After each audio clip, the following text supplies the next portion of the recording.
Speaking of wild, Joe, let's talk about some wild card games, starting with the Broncos and the Bills. Josh Allen, 4-1 straight up in his career in the wild card round. However, he's only covered 2 of those games. Buffalo favored by 9, though, in this spot, total of 47.5. The gang is all here. Tyler Fulghum, Erin Dolan, Joe Fortenbaugh. And Joe, I do want to start with you on this game, not because you married into Bills Mafia, but I hear you already have a pretty strong conviction on the side here. First of all, it's good to see you and be working with both of you today.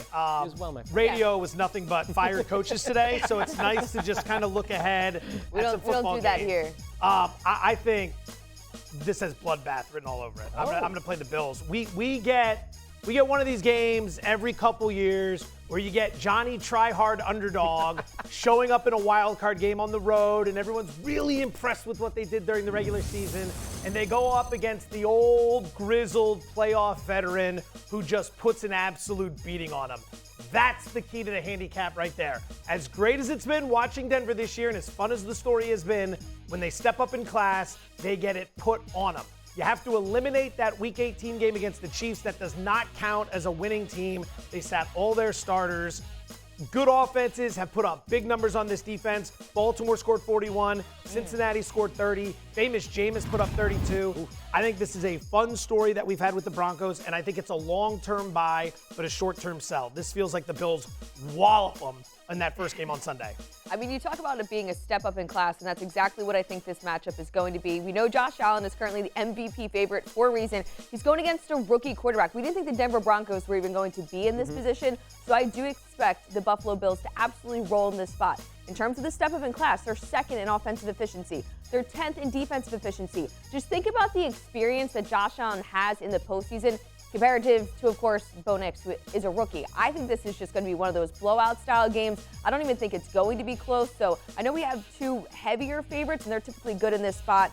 15-1 outright, as well as 13-3 against the number when laying 9 or more points in wild card rounds. So I'm going to go with the Buffalo Bills on this one. We'll lay the 9 points. Yeah, I do agree with you guys that Buffalo's the side I currently have more conviction in, but let's present the argument for the other side real quick. Denver, 12-5 against the spread this year.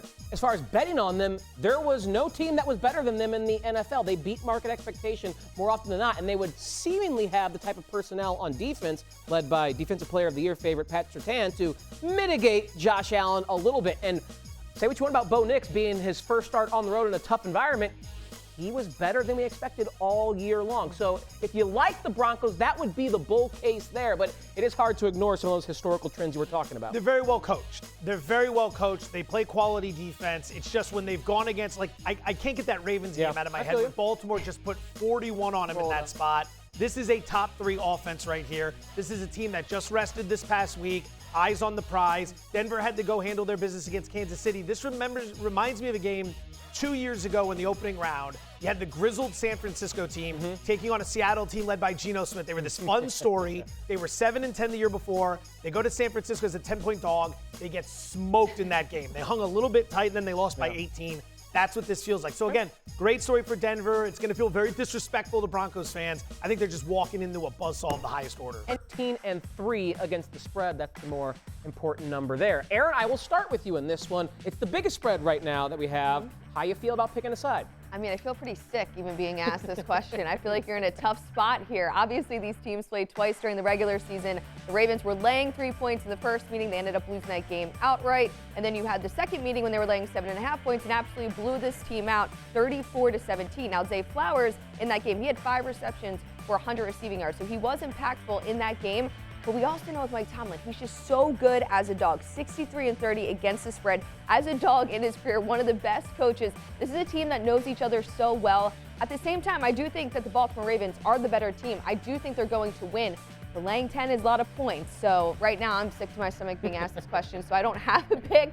I lean towards the Ravens, I wonder if there's something going on behind the scenes with Pittsburgh, and George Pickens specifically. If you go back to the Antonio Brown era in Pittsburgh, no one knew Antonio Brown was a crazy person when he was in Pittsburgh. Like, he was in Pittsburgh. Twitter. He was like a good laugh. Yeah, right? Like, he was a little bit of a diva wide receiver, and they did a great job of covering all that up. And when he left and went to the Raiders and the Patriots and the Bucs and all those other teams, it all came out. And you realize, wow, the Steelers did a really good job of managing this.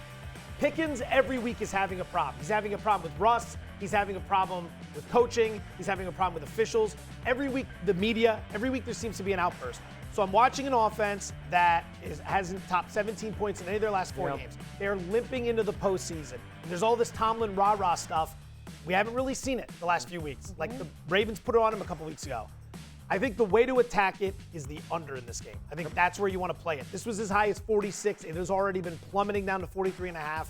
Baltimore's defense, since they switched Kyle Hamilton, the free safety, around week 11, number 1 in the NFL in scoring defense, number 1 in the NFL in defensive EPA. So they're going to limit what Pittsburgh brings to the table. Pittsburgh, at the very least, should be able to get something going against Baltimore offense, limit them enough to keep it inside of 43.5. I also tend to think that if the Ravens are up big in this one, you want to just get the hell out of Dodge, run the clock out and be done, healthy, and move on to the next round, because you could be staring at the Bills. And speaking of the under, the one play I actually do like that I think might come down slightly is the Ravens team total at 27.5.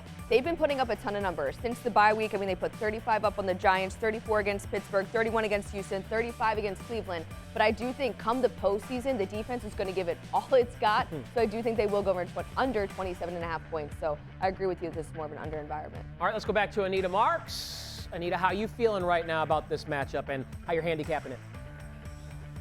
Yeah, I like the Steelers here getting the points, guys. AFC North rivalries are just different. It's a different animal. My favorite quote was one from Ray Lewis, and he said, when the Baltimore Ravens and the Pittsburgh Steelers play each other, you don't pack one, but you pack 2 mouth guards, because you are for sure going to lose one at some point in time during the game. As Erin pointed out, Mike Tomlin, great as an underdog, 38-14 and 2 against the spread as a dog in AFC North contests. And in the playoffs, he's 10-2 straight up against his division foes. So I think Pittsburgh's going to do a better job at slowing down Baltimore's rushing attack.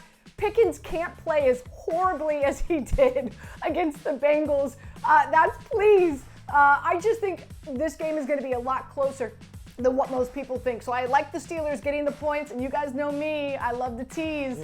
Wouldn't mind teasing the Steelers up to +16 either. I think this is going to be a very close game. Chargers and Texans in the wild card round. Another trend for you. Texans, you see a small dog here. Home dogs in the wild card round.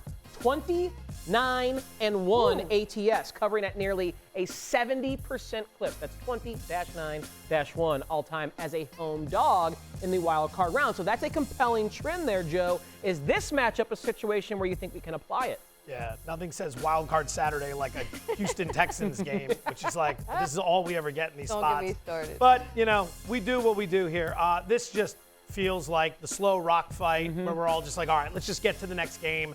Enough's enough here. I would play the under. That's what I'm looking at. I think stay away from the side. I don't know about the side. I want to back the Chargers, but it's like they have overachieved this year. Harbaugh's done an excellent job with this team. Defensively, we've seen some flat spots. Offensively, we've seen them go quiet at times late in the season. 2 very good coaches trying to cover a number on the road. I haven't gotten there yet. I could see why some people would be looking at Houston +3. I think it's just a lower scoring game in this matchup. 2 teams that want to run the ball. Houston's 23rd in pace. The Chargers are 32nd in pace. So no one's trying to fly up and down the field. And you have 2 coaches that when you watch their decision making, they're happy to settle for the field goal in spots where every now and again you could think, let's push it.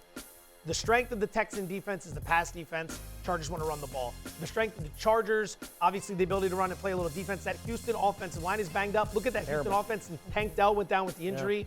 I worry about anyone moving the ball well. So this is going to be the classic, all right, just get me to the next game. That's the exact same way that I feel. I don't have a lean in terms of spread, and that's because the Houston Texans just continue to disappoint me. Every time that I'm like, you know, if they're going to be okay in this game, they end up not being. In the last 4 weeks, I mean, they're only averaging 16 points per game, 24th in offensive efficiency. They're one of the worst offenses right now in the postseason. CJ Stroud, yes, he has some playoff experience. If you go back to last year when we were really surprised that he was even in that position, but he beat Joe Flacco. Congrats on the Cleveland Browns. And they got absolutely killed by the Baltimore Ravens. Now, I don't think they're going to get killed in this game by any means by the Chargers. The Chargers do have a good defense, and this Houston offense has not been good for some time, continues to disappoint me, as you can tell in my voice. I'm trying to get through it with a little sickness here, but I will be staying away from this game. In Minnesota, that's coming off that beatdown against Detroit. You have a lean here? I mean, I'm a little surprised in the line movement because I didn't think people were going to overreact too much to what they saw yesterday. It was a terrible game. We should have put up a prop of how many times the ball was going to go through Justin Jefferson's hands in that one. That was ridiculous. Nonetheless, again, don't want to overreact. It was really the Gibbs show for what it was worth. Okay, he had 23 carries, 139 yards, career-high 3 rushing touchdowns, also had that receiving touchdown. At what point did we not think, let's just maybe try to shut one person down on the team? I mean, they're the best team against the run, and that guy ran all over them. With that being said, the Vikings are still a good team. There's a reason why they won so many games that they did. Obviously, they already lost to this team, and people are going to take that into account. They're also going to take into account the loss to Detroit. I don't want to do that just yet. Not really sure how I'm going to play this one, but I don't think we need to overreact too much, as bad as that loss looked, and my parlay not hitting, but I digress. That's right. You can't win them all. No, you can't. You can't win them all, but still. The side Doesn't here. hurt any less, Joe. Yeah, I was going to say. I've never lost a bet. Yeah, I wouldn't no. know what you're going through. The side here is fascinating because on one hand, you have this great potential buy low on Minnesota. Everyone checking out on Darnold, everyone checking out on the Vikings, everyone saying they were exposed, right? That's one angle. And then on the other side, it could just be the ultimate 14-win team that flushes itself down the toilet in the final 8 days of the season. They get blown out at Detroit, then they go lose this game. I'm fascinated by it because Stafford against the blitz should feast here. I'm betting the over. I think there's going to be a lot of points in this game. But you have to remember, the team's coming off the Lions game. It's been very problematic all year. 6-10 straight up, 4-12 against the spread. The week after playing the Lions, 4-12 against the spread, Minnesota just played a playoff game. That was a rah-rah, we're going to get up, we're going to go try to win the 1 seed. They got punked, embarrassed, and their quarterback looked very, very shaky. So, I don't know. We saw a bunch of Rams money today. It went from 2.5 down to 1.5. I really like the over here, but I haven't gotten anywhere on the side yet. For Eagles, guys, taking on the Packers in the wild card round. 4.5-point favorites, total of 45.5. Jordan Love, we'll keep an eye on his elbow injury. He suffered in the season finale. Christian Watson looks like he's going to be out, having torn his ACL. Joe, how do you feel about your Eagles in this spot? Eagles and the team total over, which is around 24.5. I think they're going to hang a number here. It's a team that's been kind of foaming at the mouth for the last couple weeks. They've pretty much been locked into this 2 playoff seed. They're all rested from this past week, and they got the demons from last year in the postseason when they humiliated themselves at Tampa in that opening round. They're going to be ready to come out and play. We haven't seen Jalen Hurts in a few weeks. This is going to be an imposable kind of game. And then there's this.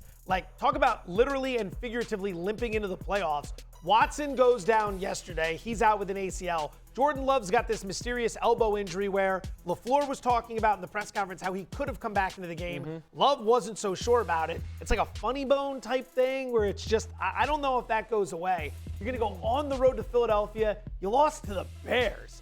I mean, how are you going to give up that the punt first time return since against 2018 or something. Bears weren't even thinking about winning that football game. They never think about winning against you. And on top of that, the game before, which was a really big game against Minnesota, came up short there as well. It's just, I want to believe in Green Bay. I've wanted to believe in them for a while. But every time they play a good team, it's every single time they go up against a playoff team. I think they're 2-5 straight up, 2-5 against the spread against playoff teams this year. They have not been good. Can you go with Eagles? It's the playoffs. Eagles? We're going with the Eagles. I'm not Delco. We're trying to get you there. Eagles, We're trying to get tasty you there cake. with the Eagles. You make a lot of great points. I mean, the number at 4.5 going to 5.5, back down. Not too surprised by that, seeing some buyback, because obviously it opened at -3.5. But the Eagles should win this game. They absolutely should. Have I seen crazier things happen? I absolutely have. But I do think the injuries that you mentioned, Joe, that's going to obviously play a big impact. So I'll probably be looking at player props more so than the spread, more specifically at Jalen Hurts. Go over his passing yards prop. Now on ESPN Bet, it's at 224.5. I will say on some other shops, you can get it as low as 212.5. But this is a number that he's hit over in just 6 of the 15 games played. But if you're going to go against this Packers defense, you're better off passing the ball than you are running against them. And if you look at the last couple of weeks, I think that's one area that Jalen Hurts can be successful. Do you agree with it being a potential shootout? I mean, maybe. I'm just a little bit worried, of course, with Jaden Daniels being his first playoff game. Now, I actually respect him. I thought he played well the entire season, so it's not that I don't think he's a good quarterback. I have more confidence in him than I would say that I have in Bo Nix. But also, how's the Tampa Bay Buccaneers going to look? There's certain games where they look so good. Other games you're like, I just feel like this is going to be kind of a gross gross game. I don't know if it's. I'm sorry, Joe. You're What laughing at me. a discriminator. It's gross to me. I know it's a night game and whatnot, but I don't have a great lean in terms of this one. I just know that Washington's defense. I mean, they're not great against the pass or the run, so maybe Baker Mayfield starts cooking there, but.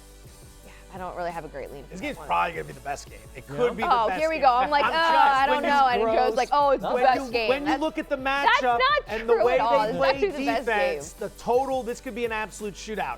It goes one of two ways. Either the Commanders come in all loose and free like they have all season, and they spring the upset, or they come in all loose and free, and bang. Tampa Bay's been in the playoffs 5 straight years. Yeah. They've won the division 4 straight times. This is a seasoned group of players who are coming in after, that first half against New Orleans was questionable. They're going to come into this game and they're going to face a kid in Jaden Daniels who's been outstanding. But that offensive line has been problematic down the stretch. 20 sacks allowed over their last 4 games. The defense isn't anything to write home about. Baker and the Bucs, they turned it on last year in the postseason, if you remember. They almost took out the Lions in Detroit after they sprung it all over the Eagles in that first game. So I think it's a higher scoring game. I haven't done anything with the total. We saw it get to 3.5, and then the Washington money came in and pushed it back down. Leaning Bucs right now.